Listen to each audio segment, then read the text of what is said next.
Hello guys, हम कर रहे हैं बिजनेस स्टैटिस्टिक्स और आज का लेक्चर है हमारा थर्ड। 2 लेक्चर मैं पहले अपलोड कर चुका हूं। आज के लेक्चर में हम आगे बढ़ाते हैं हमारे इंट्रोडक्शन को और आज हम करने वाले हैं most important topic, scope of statistics. ये स्कोप एग्जाम में पूछा जाता है। स्कोप का मतलब ये कहाँ कहाँ अप्लाई होता है, इसका एरिया क्या है। तो देखो भाई साहब, ऐसी बात है, स्टैटिस्टिक्स जो है ना वो हर सब्जेक्ट के अंदर अप्लाई होता है ना। चाहे आप किसी साइंस का कोई मेथड यूज़ कर रहे हैं, साइंस में यूज़ कर रहे हैं, चाहे बायो कर रहे हैं या और भी कुछ भी साइंस में कर रहे हैं, कोई कैलकुलेशन कर रहे हैं या फिर मैथमेटिक्स के अंदर कुछ कर रहे हैं, क्योंकि ये सारा डेटा का खेल है ना, तो ये वहाँ यूज़ होता है। इसके अलावा कॉमर्स में, बिजनेस में कुछ कर रहे हैं, आप कोई रिपोर्ट तैयार कर रहे हैं, वहाँ यूज़ होगा। आप सोशल लाइफ के अंदर कुछ कर रहे हैं, वहाँ यूज़ होगा। तो हर सब्जेक्ट के अंदर ये यूज़ होता है, ये सब्जेक्ट जिसका नाम है स्टैटिस्टिक्स। इसके अलावा जो ह्यूमन बींग्स है, जो इंसान है, मानव है, ये जिस भी एरिया में काम करते हैं उस एरिया में ये सब्जेक्ट यूज आता है। स्टैटिस्टिक्स के बहुत सारे मेथड्स एंड टेक्निक्स हम यूज करते हैं। मैं तो कह रहा हूँ, आपकी जो मार्कशीट है, अगर आप अभी बीकॉम में है तो 11-12 की मार्कशीट होगी, यस है ना, तो उसके अंदर भी स्टैटिस्टिक्स यूज हुआ है, क्योंकि आपके जो परसेंटेज बने हुए ना वो एवरेज है।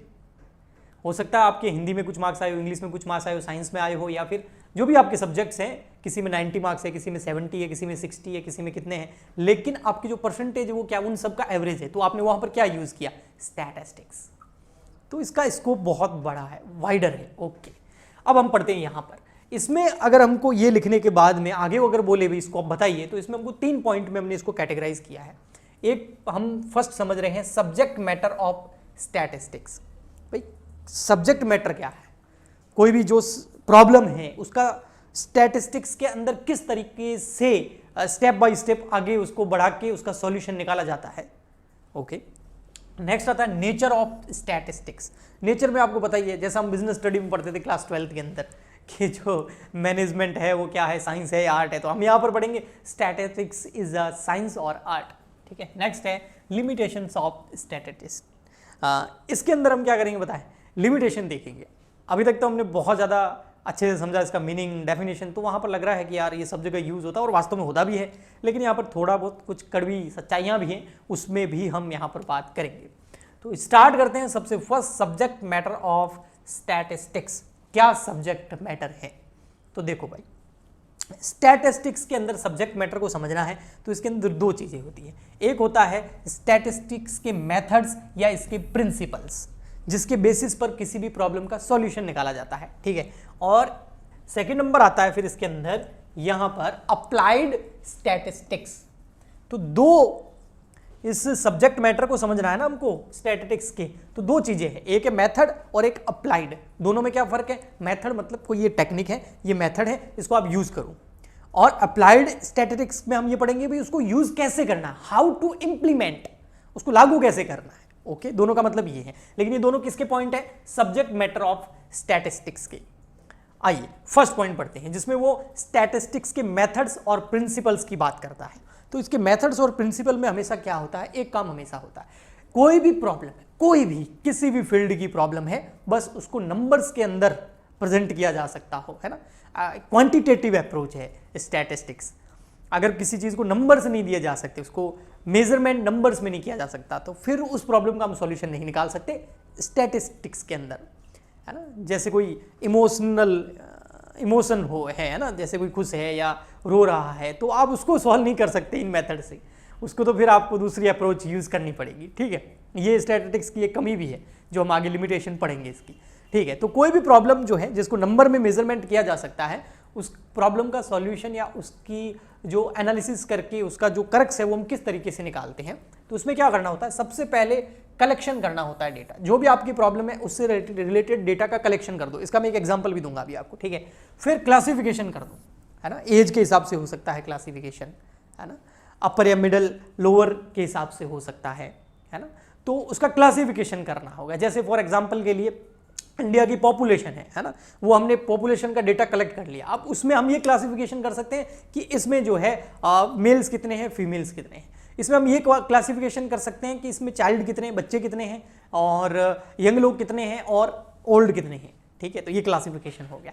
या हम इस तरीके से कैलकुलेशन कर सकते हैं कि भैया इसमें जो रिच लोग हैं वो कितने परसेंटेज है टोटल पॉपुलेशन का, मिडिल फैमिली वाले कितने हैं, पुअर कितने हैं, बिलो द पुअर्टी लाइन कितने हैं। तो इस तरीके से क्लासिफिकेशन करना, तो कोई भी प्रॉब्लम का डेटा कलेक्ट करने के बाद में उन डेटा का क्लासिफिकेशन करना मोस्ट इंपॉर्टेंट होता है। फिर उसके बाद टैबुलेशन फॉर्मेट होते हैं, उसके अंदर उस डेटा को प्रेजेंट किया जाता है, दिखाया जाता है, तो वो नेत्रों को बड़ा अच्छा लगता है, जो आंखें हैं ना उनको सुहाता है। अट्रैक्टिव बनाना मतलब उस डेटा को, क्लासिफिकेशन को अट्रैक्टिव करना, टेबल वगैरह बना के, ठीक है। फिर उसका प्रेजेंटेशन तैयार करना, कुछ ग्राफ्स वगैरह बनाना, है ना, कैंडल्स वगैरह बनाना, उसका प्रेजेंटेशन करना, और फिर उसका एनालिसिस करना। एनालिसिस मतलब उसमें अंदर तक मेथड्स यूज करके उसका एवरेज निकालना या उसका मीडियन निकालना, है ना, रिलेशन पता करना, तो पूरा किसका किसके साथ क्या रिलेशन है, वो सब आपके एनालिसिस के अंदर आता है। फिर इंटरप्रिटेशन मतलब अब जो आपने एनालिसिस किया है उसको इस तरीके से आप इंटरप्रेट करो कि कोई भी नॉर्मल आदमी भी उसको पढ़ करके समझ सके। वरना आपने एनालिसिस तो कर दिया, रिपोर्ट तो बना ली, लेकिन रिपोर्ट को इस तरह से बनाया कि कोई इसको समझ ही नहीं पा रहा, तो उसको सही इंटरप्रिटेशन नहीं बोलते। इंटरप्रिटेशन का मतलब जो आप समझाना चाह रहे हो उसको इस तरीके से समझो, इस तरीके से लिखो कि कोई भी पढ़कर उसको उसका वही मीनिंग निकाले जो आप समझाना चाहते हो। इंटरप्रिटेशन।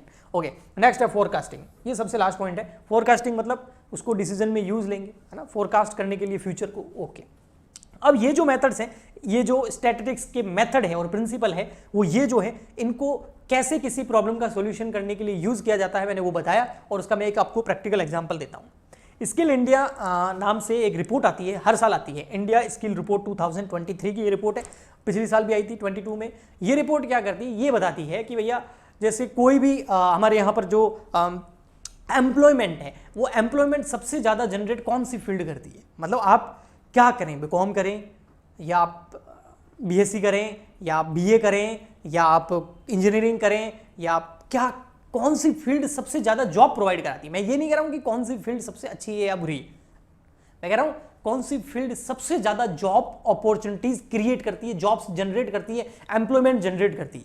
तो गवर्नमेंट के सामने ये प्रॉब्लम थी कि भाई पता तो लगे कि क्या कौन सा ऐसा फील्ड है जो सबसे ज़्यादा जॉब प्रोवाइड कराता है एजुकेशन के अंदर। तो गवर्नमेंट ने क्या किया होगा, सबसे पहले डेटा का कलेक्शन किया होगा, फिर उसका क्लासिफिकेशन किया होगा, भाई ये बीटेक हो गया, एमबीए हो गया, आर्ट हो गया, बीकॉम हो गया, बीएससी हो गया, एमसीए हो गया, आईटीआई हो गया, पॉलिटेक्निक हो गया, बी फार्मा हो गया। तो ये क्या कर दिया, क्लासिफिकेशन कर दिया कि इसके स्टूडेंट कितने डिग्री कितने परसेंटेज स्टूडेंट को जॉब लगी इस फील्ड के अंदर, तो वो पूरा क्लासिफिकेशन कर दिया, ठीक है ना। तो वही गवर्नमेंट ने पूरा यहाँ पर किया, जो भी स्किल इंडिया रिपोर्ट बनाते हैं उन्होंने ऐसा किया है, ठीक है। तो कलेक्शन ऑफ डेटा हो गया, क्लासिफिकेशन हो गया, फिर उसको टेबुलेशन फॉर्म में प्रेजेंट करना ताकि उसको देख के समझ में आ जाए। अब मैं जो यहाँ पर समझाने वाला हूँ ना, ये टेबुलेशन हो गया, देखो टेबुलेशन फॉर्म के अंदर टेबल बनी हुई है पूरी, और ये बहुत अच्छे से प्रेजेंट किया हुआ है, तो प्रेजेंटेशन अच्छा हो गया। एनालिसिस पूरा इसका एनालिसिस करके फिर दिया है, ठीक है। और इंटरप्रिटेशन, इसको कोई भी पढ़ करके आराम से समझ सकता है, और फोरकास्ट, इसके बेसिस पे हम डिसीजन ले सकते हैं कि फ्यूचर में हमें क्या करना चाहिए, ठीक है। तो ये देखो, ये यहाँ पर ये रहा आपके सामने। तो इसमें जो बीटेक है उसका जॉब अपॉर्चुनिटी के अंदर, जॉब जनरेशन के अंदर, एम्प्लॉयमेंट जनरेशन के अंदर 57.44% योगदान है, ठीक है ना। मतलब 57.44% जो भी लोग बीटेक या करते हैं उनकी जॉब लग जाती है। कोई एमबीए करता है तो उसकी जॉब कितने परसेंट चांसेस है, 60% चांसेस है। कोई बैचलर इन आर्ट्स करता है, बीए करता है तो उसका 49% चांस है। कोई बीकॉम करता है तो देखो बेटा 60% चांसेस है। देखो आप बीकॉम कर रहे हैं ना अभी, और ये बीकॉम के लिए डेडिकेटेड चैनल है, मैं सच्चाई जानता हूँ। बीकॉम के अंदर जो बुक्स है ना उसमें बहुत नॉलेज है, बिजनेस का, मार्केट का, मैनेजमेंट का, एडमिनिस्ट्रेशन का, टैक्सेशन का, है ना, बहुत नॉलेज है। अगर आप सिर्फ टाइम पास के लिए कहीं कोचिंग चले गए, और वहाँ कोचिंग जाने के बाद ऑफलाइन अधिकतर बच्चे जाते हैं, मुझे पता है वहाँ पर क्या होता है, टाइम पास होता है, आधा अधूरा क्वेश्चन कराया, थोड़ा बहुत इंपॉर्टेंट बताया, खत्म, इधर उधर घूमे फिरे, ऐस मौज करी, खत्म हो गया। तो नॉलेज नहीं आया, फिर बाद में डिग्री को बदनाम करते हैं। ये देखो बीकॉम 60% जॉब जनरेट कर सकता है, इतनी एबिलिटी है एम्प्लॉयमेंट जनरेशन की, करता है, स्किल इंडिया रिपोर्ट बता रही है, बट आपके पास नॉलेज होना चाहिए। नॉलेज नहीं होगा तो नहीं, इसलिए अच्छी कॉलेजेस से जो बीकॉम वगैरह करते हैं, ग्रेजुएशन करते हैं, उनकी जॉब लगने की, प्लेसमेंट के चांसेस ज़्यादा रहते हैं। क्यों? क्योंकि वहाँ पर मेहनत करवाई जाती है। ओके, ठीक। फिर बीएससी 37% है बीएससी, देखो आप, और एमसीए है ना, बीएससी के बाद एमसीए करते हैं लोग, वहाँ पर 30% है, और आईटीआई यहाँ पर 34% है, और पॉलिटेक्निक करते हो तो 27% है, और बी फार्मा करते हो तो 57% है। लेकिन सबसे ज़्यादा अगर परसेंटेज की बात करें तो किसका है, एमबीए का, कितना 60.1, और उससे भी ज़्यादा किसका, बीकॉम का, कितना 60.62। ये 2023 का डेटा है, और पिछले सालों का डेटा भी दे रखा है, तो आप कंपेरिजन भी कर सकते हो। तो ये क्या बन गया, आराम से कोई भी इसको पढ़ सकता है, समझ सकता है, इंटरप्रिटेशन निकाल सकता है, और इसके बेसिस पे फोरकास्टिंग एंड डिसीजन ले सकता है। तो बेटा बीकॉम एक तो बहुत सस्ता कोर्स है, तो थोड़ा सा मेहनत करो, अच्छे से पढ़ाई करो, थोड़ा पैसा खर्च करो, इधर उधर घूमना फिरना बंद करो। बहुत बढ़िया सब्जेक्ट है, बहुत बढ़िया सब्जेक्ट्स हैं, बहुत बढ़िया नॉलेज मिलता है जो आगे फ्यूचर में काम आता है आपके। ओके जी, चलिए। सो ये हमने क्या किया, ये हमने स्कोप के अंदर सबसे पहले स्टैटिस्टिक्स मेथड्स या प्रिंसिपल्स के ये पॉइंट्स हैं, इनको वास्तव में कैसे यूज किया जाता है उसका मैंने आपको एग्जांपल भी दिया। तो ये सब्जेक्ट मैटर ऑफ स्टैटिस्टिक्स का फर्स्ट पॉइंट हो गया। अब सब्जेक्ट मैटर ऑफ स्टैटिस्टिक्स का सेकंड पॉइंट है आपके सामने, ये रहा, देखो यहां पर अप्लाइड स्टैटिस्टिक्स। अप्लाइड स्टैटिस्टिक्स मतलब कैसे अप्लाई करोगे आप, वो तो बताया भाई ऐसे ऐसे करना है, हाउ। तो इसके अंदर देखो 3 है, एक है डिस्क्रिप्टिव अप्लाइड स्टैटिस्टिक्स। डिस्क्रिप्टिव मतलब जो पास्ट का डेटा है, जैसे अभी मैंने आपको जो रिपोर्ट बताई ना, वो फ्यूचर का डेटा है क्या? नहीं, वो पास्ट का डेटा है। पास्ट का पूरा डेटा लिया, 2023 का लिया, 22 का लिया, 21 के लिए, पिछले 5 सालों के डेटा का एनालिसिस करके कंपैरिजन करके आपको दे दिया। तो जो आपके पास फैक्ट्स अवेलेबल है उसके बेसिस पर उन मेथड्स को यूज करना, उसके बेसिस पर डेटा को कलेक्शन करना, क्लासिफिकेशन करना, फिर उसका आगे जो प्रोसेस करना, टेबुलेशन करना, प्रेजेंटेशन करना, उसका एनालिसिस करना, इंटरप्रिटेशन करना, है ना। तो वो पास्ट के डेटा भी बेसिस पर, तो वो यहाँ है। और साइंटिफिक यानी कि जो साइंटिफिक लोग, साइंस के अंदर भी स्टैटिस्टिक्स को बहुत यूज़ किया जाता है, बहुत सारी टेक्निक्स इसमें यूज़ होती है। हम कॉमर्स वाले जो है बिजनेस में भी यूज़ करते हैं इसको, जैसे बजटिंग निकालना हो या कॉस्ट कंट्रोल को करना हो या क्वालिटी कंट्रोल करना हो, है ना, और फोरकास्टिंग करना हो, बिजनेस फोरकास्टिंग करना हो, ये सारे मेथड स्टैटिस्टिक्स के ही हैं और हम यूज़ करते हैं आगे बिजनेस के अंदर भी। ठीक है, ओके जी। तो ये हमने अभी क्या किया, स्कोप ऑफ स्टैटिस्टिक्स का फर्स्ट पॉइंट हो गया हमारा, सब्जेक्ट मैटर ऑफ स्टैटिस्टिक्स। आप देख रहे होंगे ना, आप कहीं भी स्टैटिस्टिक्स की ऑफलाइन कोचिंग चले जाइए, ये कोई नहीं पढ़ाता है। सीधा क्या करते हैं, mean mode median, central tendency, start, classification बताया, ऐसे सीरीज बनानी होती है, ऐसे मीन मोड मीडियन निकालना होता है, correlation, regression, time table, series, खत्म। अरे भाई सब्जेक्ट क्या था, पता नहीं, यूज कहाँ होता है पता नहीं। तो वही है, ओनली पासिंग मार्क्स नहीं लाने बेटा, बहुत अच्छे मार्क्स लेके आओ, नॉलेज करो, वो आपके आगे काम आएगा। ठीक है, ओके। तो सब्जेक्ट मैटर ऑफ स्टैटिस्टिक्स हो गया। नेक्स्ट सेकंड नंबर आता है नेचर ऑफ स्टैटिस्टिक्स। नेचर क्या है, देखो यहां से स्टार्ट होता है हमारा नेचर। तो नेचर जो है, स्कोप के अंदर हम नेचर भी पढ़ते हैं, उसमें स्टैटिस्टिक्स एज ए साइंस, इसको मैं पूरा पढ़ के नहीं बताऊंगा, मैं सिंपल आपको बता देता हूं, है ना, कि स्टैटिस्टिक्स एज ए साइंस कैसे, क्या ये साइंस है। तो सबसे पहले साइंस क्या होता है, साइंस जो होता है उसकी कुछ कंडीशंस होती है, 3 पॉइंट होते हैं जिसको साइंस बोलते हैं। साइंस किसको बोलते हैं, है ना। तो सबसे फर्स्ट होता है भाई, इसमें इफेक्ट और कॉज और इफेक्ट रिलेशनशिप होता है, भाई ये करोगे तो ये होगा।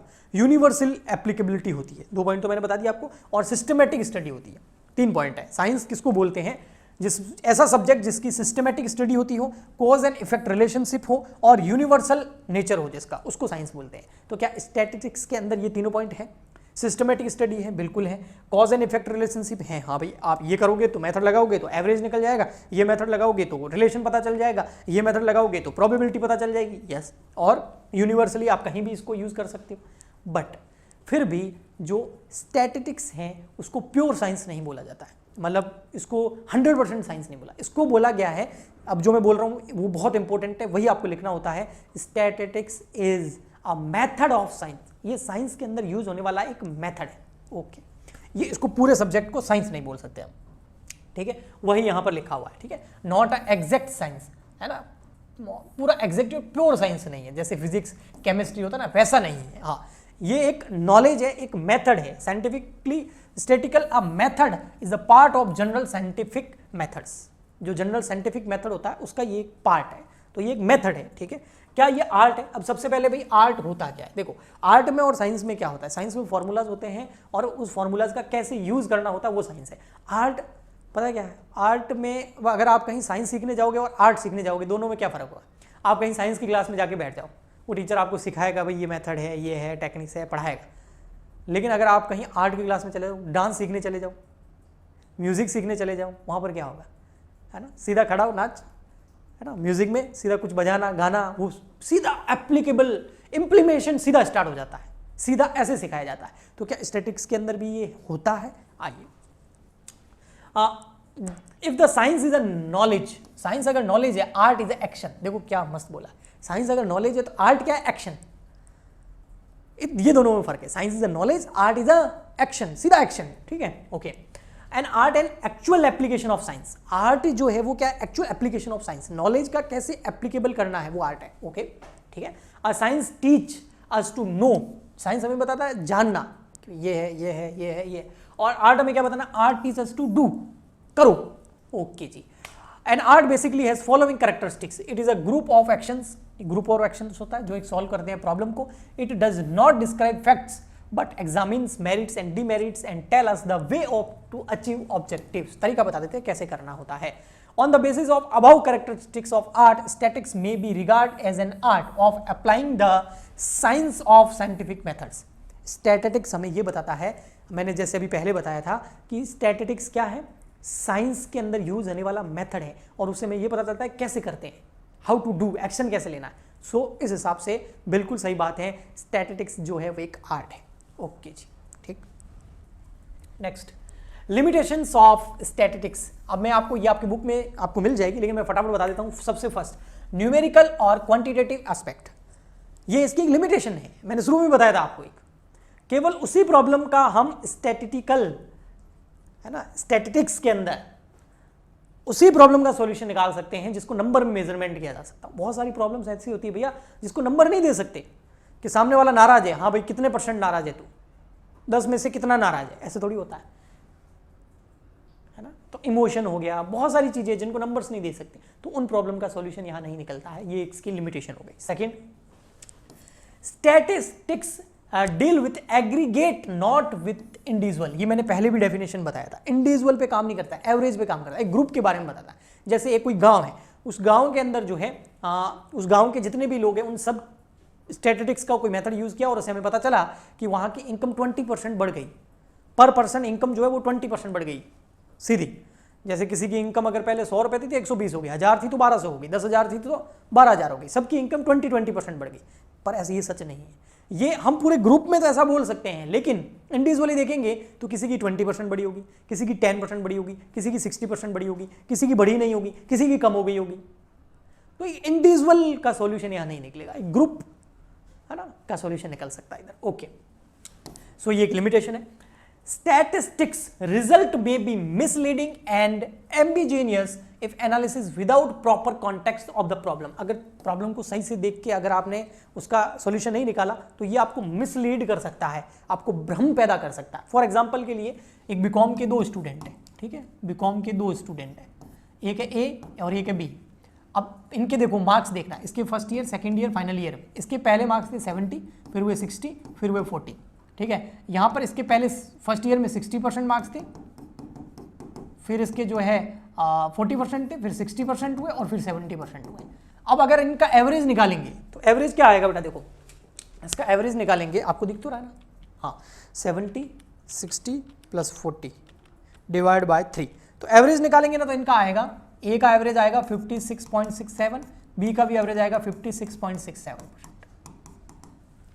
तो हम क्या लग रहा है कि दोनों सेम ही तो है, दोनों स्टूडेंट एक जैसे हैं? नहीं भैया, दोनों एक जैसे नहीं है, ये हमको मिसलीड कर दिया।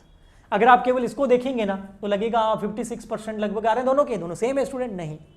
एक को देखो वो डाउन जा रहा है, फर्स्ट ईयर में 70 था, अब 60, अब 40 है, ये बच्चा ज़्यादा बेटर नहीं है, ये स्टूडेंट बहुत बेटर है, फर्स्ट ईयर में 40 था, मेहनत करके फिर 60, फाइनल ईयर में 70 किया है, तो वो स्टूडेंट बहुत बेटर है, वो डेवलप हो रहा है, प्रोग्रेसिव है, तो बी वाला स्टूडेंट ज़्यादा बेटर है। लेकिन ये स्टैटिस्टिक्स हमको नहीं बताएगा अगर हम उस प्रॉब्लम को सही से देखेंगे नहीं तो। ओके, तो मिसलीड भी कर सकता है। Next, statistical laws and are true in the long run on an average. Long run के अंदर और एवरेज में अगर इसको देखें ना तो ये फिर काम करता है, अगर इसको शॉर्ट रन के अंदर देखेंगे तो ये ज़्यादा काम का नहीं है, ये बोल रहा है ये, ठीक है। जैसे फॉर एग्जाम्पल के लिए मैं बता देता हूँ, जैसे अगर कोई कॉइन है और उसको उछाला जाए तो चांसेस क्या रहते हैं, 50% चांस रहता है हेड आएगा, 50% चांस रहता है टेल आएगा, ये हमको स्टैटिस्टिक्स बोलता है।